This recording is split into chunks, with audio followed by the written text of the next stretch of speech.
Hello friends, welcome back to this channel. दोस्तों, इस video के अंदर जेट एयरवेज के ऊपर हम लोग बातचीत करेंगे। इसमें लोअर सर्किट क्यों लगा है ये खबर आपको पता होना चाहिए, लेकिन उससे पहले आप लोगों से रिक्वेस्ट करना चाहूँगा, अगर आप चैनल को फर्स्ट टाइम देख रहे हैं फाइनेंस मार्केट को, सब्सक्राइब करके बेल आइकन को हिट कर लीजिए और डीमेट या ट्रेडिंग अकाउंट के लिए डिस्क्रिप्शन बॉक्स में लिंक दिया गया है। दोस्तों, अगर आप देखें तो लास्ट ट्रेडिंग सेशन में जेट एयरवेज में 118.65 के ऊपर 4.97% का लोअर सर्किट लगा हुआ था। अगर आप 5 ट्रेडिंग सेशन के देखेंगे तो इसमें आप देख सकते हैं चल रहा था अपर सर्किट, लेकिन एक खबर आई जिसके बाद इसमें लोअर सर्किट लगना शुरू हो गया। इसका अंदाज़ा आप एक महीने के चार्ट से आप खुद ही लगा सकते हैं।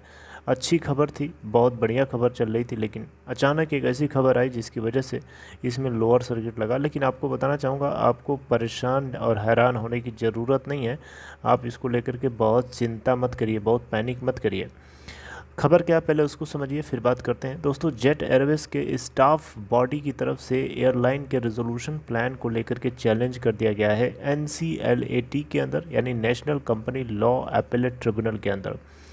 अब आप सोच रहे होंगे कि ऐसी क्या बात आ गई यार, अभी तक तो सब कुछ ठीक चल रहा था। दोस्तों, एक्चुअली दिक्कत ये है कि अक्टूबर 2020 में एयरलाइंस कमेटी ऑफ क्रेडिटर्स ने जो कंसोर्टियम था कालरोक और जलान का, इसके रेजोल्यूशन प्लान को अप्रूवल दे दिया था, जिसको लेकर के NCLT ने, नेशनल कंपनी लॉ ट्रिब्यूनल ने भी अपना जो गो अहेड का सिग्नल था वो फाइनलाइज कर दिया था। लास्ट हफ्ते यानी पिछले ही हफ्ते जेट एयरवेज के एयर ऑपरेटर सर्टिफिकेट को भी वैलिडेट कर दिया गया एविएशन रेगुलेटर DGCA के द्वारा, यानी directorate general of civil aviation के द्वारा। और इस एयरलाइन के रीलॉन्च का रास्ता बिल्कुल साफ साफ ओपन हो चुका था, खुल चुका था, और जल्दी ही ये अपने एयरलाइन को उतारने वाला था मैदान में। लेकिन अब यहाँ पे दिक्कत ये आ रही है कि जो वर्कर्स या ऑल इंडिया जेट एयरवेज का जो ऑफिसर और स्टाफ एसोसिएशन है, इन लोगों ने इस रेजोल्यूशन प्लान को लेकर के थोड़ा सा चैलेंज कर दिया है, ये बोलते हुए कि ये जो रेजोल्यूशन प्लान है this is contingent on many hypotheticals, जैसे कि use of crucial assets of former jet Airways, यानी पहले जो जेट एयरवेज था आप उसके बहुत सारे क्रूशियल एसेट्स को ऐसे यूज़ कर रहे हो, आपको इतना आसानी से ये चीज़ मिल गई, इसकी प्रॉपर्टीज़ को आप ओन करने जा रहे हो, इसके फ़्लाइट स्लॉट्स को आप ओन करने जा रहे हो, मोस्ट इम्पोर्टेंटली इसके आप वर्कर्स को यूज़ करने जा रहे हो, एम्प्लॉयज़ को आप यूज़ करने जा रहे हो। तो दोस्तों, इसके पिटिशन में NCLAT के अंदर जो लिखा गया है, NCLAT के अंदर जो एप्लीकेशन लगाया गया, उस एप्लीकेशन में जो शिकायत करी गई है वो ये है, ये एसोसिएशन डिमांड कर रहा है, प्रे कर रहा है NCLAT से कि इनके ग्रेट्यूटी को लेकर के कंप्लीट पेमेंट्स करी जाए, जो अनपेड वेजेस थे उसको लेकर के कंप्लीट पेमेंट करी जाए, जो प्रिविलेज लीव एनकैशमेंट था और जो बोनस इनको मिलना चाहिए था अप्रैल 2018 से जून 2019 तक का, वो इनको मिलना चाहिए, और रीट्रेंचमेंट कंपनसेशन इनके सभी वर्कर्स और एम्प्लॉयज़ को मिलना चाहिए। अमंग और अदर थिंग्स, एसोसिएशन ने डिमांड किया है कि कोई भी एम्प्लॉय अगर रीहायर किया जाता है, यानी वापस हायर किया जाता है, जो पहले से इसमें काम कर चुका है, ऑब्वियसली उसे रीहायर बोलते हैं, ठीक है। इस रेजोल्यूशन एप्लीकेंट के द्वारा अगर रीहायरिंग किया जाता है तो, या फिर जो मॉनिटरिंग कमेटी है वो अगर रीहायर करती है तो उसको पूरी ग्रेट्यूटी मिलनी चाहिए, अनपेड जो उसका वेज था वो मिलना चाहिए, जो प्रिविलेज उनको लीव एनकैशमेंट मिलना चाहिए, और बोनस और रिट्रेंचमेंट कंपनसेशन भी मिलना चाहिए जिस एज़ पर देयर एंटाइटलमेंट्स, ठीक है।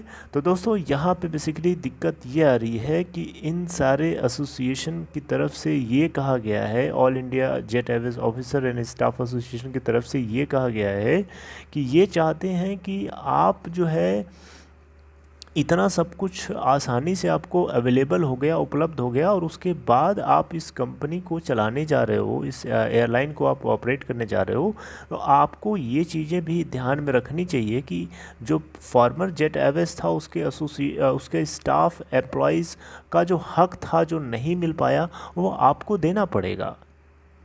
दोस्तों, क्या होता है कि कोई कंपनी को जब आप NCLT के अंदर से ख़रीदते हैं तो NCLT के अंदर वो आपको बहुत सस्ते रेट में मिलती है, और एक्चुअली में उसकी वैल्यू बहुत ज़्यादा होती है। बहुत सारे उसकी एसेट्स, हिडन एसेट्स होती हैं, अंडरलाइंग एसेट्स होती हैं जो आपको बहुत ही सस्ते में मिल जाती हैं एनसीएलटी के अंदर, क्योंकि एनसीएलटी के अंदर भाव गिर जाता है ना उसका।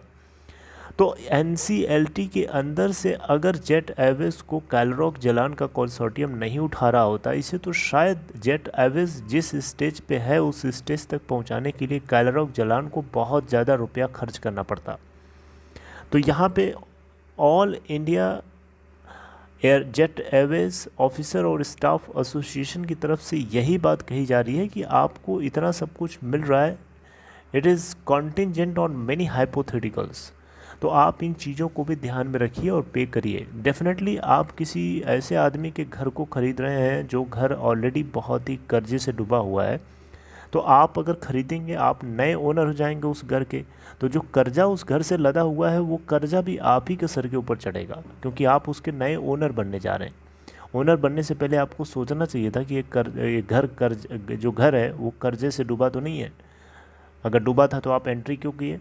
एंट्री कर गए तो फिर आप कर्जे का बोझ लो, ये बात होती है।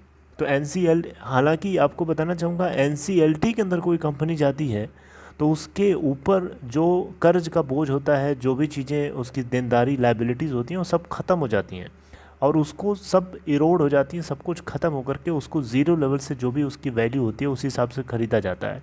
अगर वो कैरी ऑन हो रहा होता तो एनसीएलटी के रहने का मतलब क्या हुआ बीच में, राइट। तो फिर भी इन्होंने शायद इसीलिए एनसीएलटी ने इनको गो अहेड का सिग्नल दिया था, इसी नहीं तो एनसीएलटी भी इसको ऑब्जेक्ट कर सकता था। Are you getting my point? तो एनसीएलटी के अंदर से अप्रूवल मिल चुका है, इसके बावजूद भी ये एनसीएलएटी के अंदर चैलेंज किया गया है इन्हीं पॉइंट्स को लेकर के। अब देखना होगा कि क्या एनसीएलएटी इन एसोसिएशन की बात को सुनता है या फिर एनसीएलटी की तरह गो अहेड का सिग्नल दे देता है। डिपेंड करेगा, आगे जो भी हियरिंग होगी उसको हम डिस्कस करेंगे। जो नेक्स्ट डेट ऑफ हियरिंग है वो तो यहाँ पे डिस्क्लोज नहीं है, लेकिन जो भी आगे अपडेट पता चलेगी I will keep my eyes open. जैसे हमें कुछ पता चलेगा तो हम लोग उसको डिस्कस ज़रूर करेंगे। आप परेशान ना होइए, पैनिक मत करिए, और सिचुएशन बेटर हो ही जाएगी। सब कुछ अगर अभी तक यहाँ तक हो चुका है तो आगे आने वाले टाइम में भी अच्छा ही हो जाएगा। ये कौन सी बड़ी बात है कि एम्प्लॉयज़ और इनको पे करना इतना डिफ़िकल्ट है। वैसे भी कैलरॉक जलान को पता है अच्छे से कि सब जब इतना सब कुछ हो गया, एंड तक सब कुछ हो गया, प्रूविंग फ़्लाइट चला दिया। इसके अलावा जो मतलब जो ऑपरेशनल फ़्लाइट होती है, प्रूविंग फ़्लाइट होती है, इन सभी चीज़ों को टेस्ट करके डीजीसीआई की तरफ से, director general of civil aviation की तरफ से जब अप्रूवल तक मिल चुका है एयरलाइन को, तो फिर किस चीज़ का डरना? आपको डरने की ज़रूरत नहीं है। पैनिक मत करिए, अपना ख्याल रखिए। आगे कोई भी अपडेट आएगी हम उसे ज़रूर चर्चा करेंगे। Take care.